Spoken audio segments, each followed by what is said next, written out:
and subscribers. Thank you guys for subscribing and staying up to date with my content and my videos.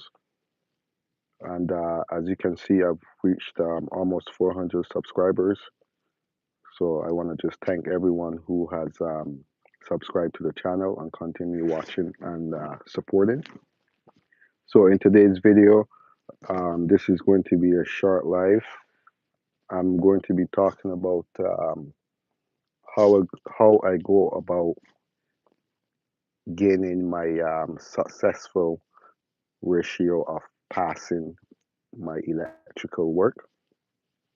And you see what the topic is basically the code book. So the reason why my ratio is so high is because I follow the rules that's given inside of the code book.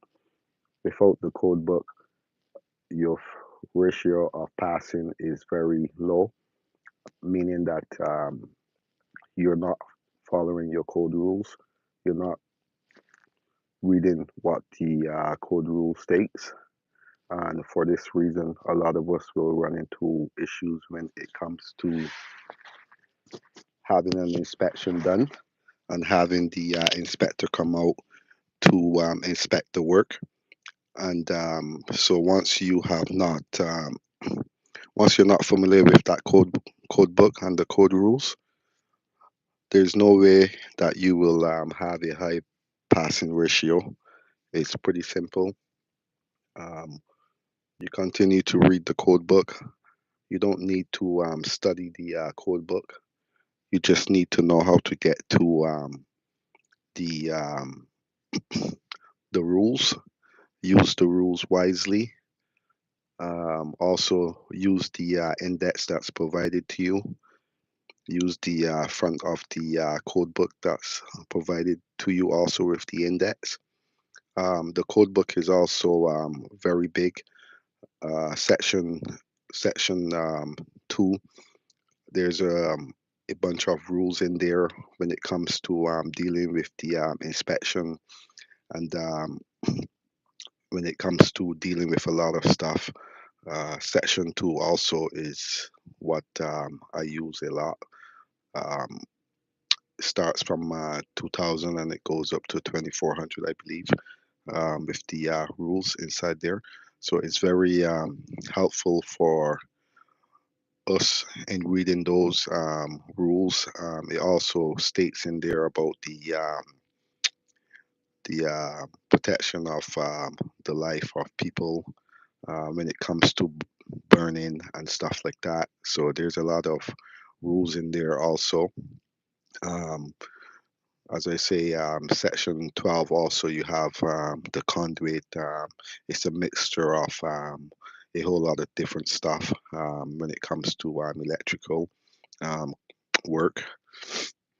So I can go on. There's a lot of sections in there, but you just need to know how to get to these rules once you start to do your own work or you start to work in the field. Be familiar with the code book, know how to get back and forth, and you should be fine. So my successful ratio to passing my jobs is simply me following the code book, opening the code book every now and then to make sure that my rules apply. If there's basically a rule for everything that we touch. Also, as you guys come in, you can hit the like, share, and subscribe to the channel. There's also rules for everything that we touch in the code book. Um, Even if it's working outside, even if it's working at the gas station, um, even if it's working with chemicals, there's rules for everything, and we have to apply those rules to our daily day when it comes to working. Also, once you have applied these rules and the inspector has come to inspect your job, He's going to be basically checking to see how many defects he can find. If he does find more than 8 defects, you're likely going to be put on the radar. So I try to eliminate as much defects as possible. I try to take my time to do the work, also remembering that the inspector will have to inspect my job. I also want to keep a good relationship with the inspector. So, in order for me to keep a good relationship with the inspector, I figure I have to make sure that my work is presented neatly, properly. Everything is nice, is professional, and once he comes in and he takes a look at my work for a shot, um, I'm more than likely to pass my inspection because he's going to be saying that this contractor doesn't cut corners. So um, also, it's not up to him; it's up to you as the contractor who's doing the work to make sure the work is done proper. Even if the inspector is going to come in and walk around, it's on you to have the work done up to code. Make sure there's no safety issues, no fire hazards going on. Um, Make sure that everything is neatly done. Your insulation is not touching, your wire is not touching the duct, and you've placed the insulation between the wire and the duct. Hello, hello, Henlander Singh. How are you doing?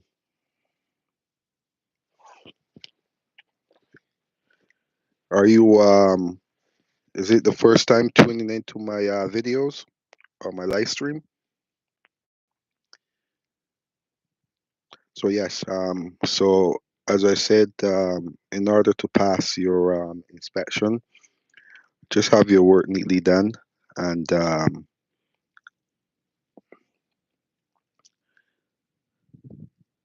go ahead and once you're ready and you feel you're confident enough to have your inspection, you book your inspection. But until then, if you are not confident enough in the work that you have done and you feel that it's not ready for inspection, simply don't rush it. Um, it's not a race to finish. You just need to have the work done professional, um, following your code rules. And once you've done that, then everything should be fine. I will say that for me, I mostly double check before I call for inspection. Once all my work is done, I will walk through the house that I'm doing. I will take the extra time if I have to. If it's half of a day, I'm going to walk through all my rooms, room by room.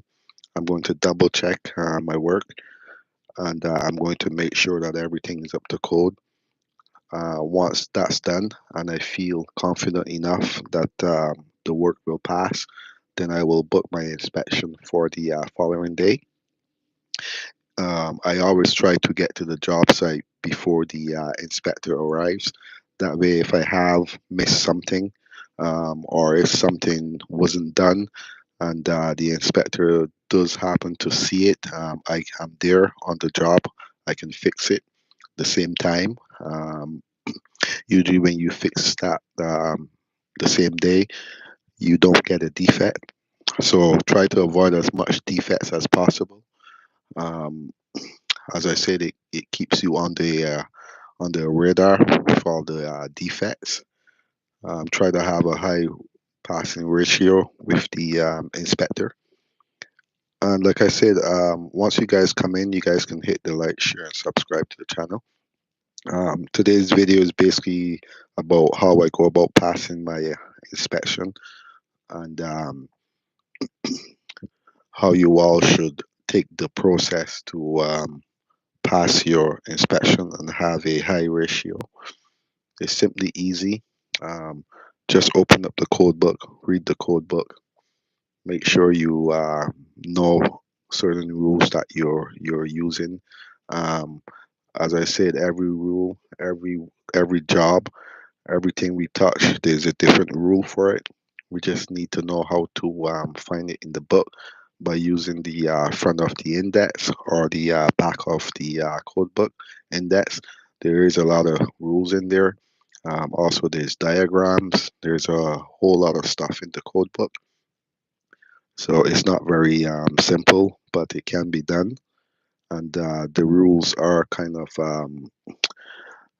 can be challenging sometimes. So I recommend that you should read over your code rules a couple of times, maybe 3 to 4 times, to try to understand the rule to your best. And if you somehow don't understand the rule, you can simply reach out to the inspector, and he will guide you on how that rule applies. Um, they don't think any less of you. You're just trying to basically find the information. Like I said, they're there to help. They're not there to put us down. So any questions that you have, you can obviously direct your questions towards the inspector when it comes to passing your inspection, and try to get to the job a couple hours before that inspection, and try to walk over your job. Try to walk over your job, check out what's going on, make sure that there's no defects. Normally, I do that in the morning. I will get to the job at least 2 hours. I'll walk over the job. I'll look for any little thing that's necessary that means I have to correct. And if I have to correct it, I'll correct it before my inspection starts. And if there's something that I missed, like I said, the inspector will point it out to me, and there's no harm in that. So this was just a quick live. Um, I don't know if anyone wants to drop a comment. I will keep the live up for another 2 minutes. If there's someone that wants to drop a comment, then feel free, go ahead.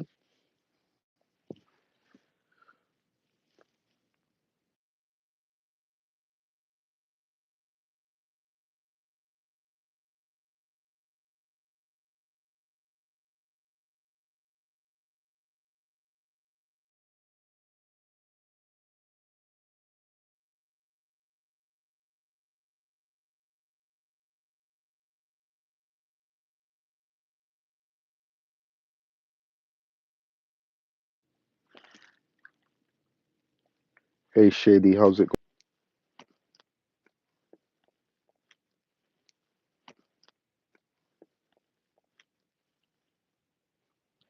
Hey Shady, how's it going?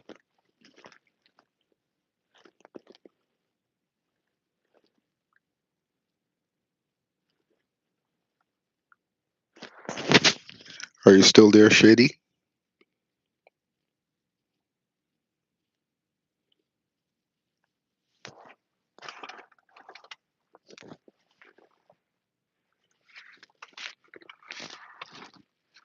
Is there a question you want to if you guys haven't subscribed to the channel, you can go ahead and subscribe. You can also hit the like button, um, like and share, subscribe to the channel.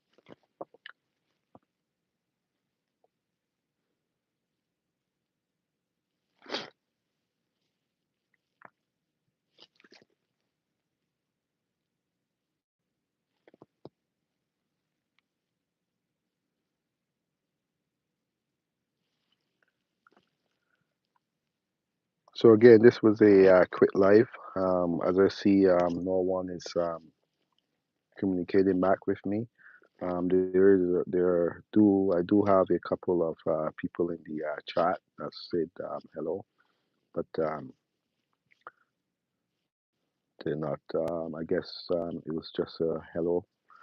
So I'm going to be signing off right now. And again, thank you guys for tuning into my live. And please like, share, and subscribe to my channel. Leave a comment in the comment section.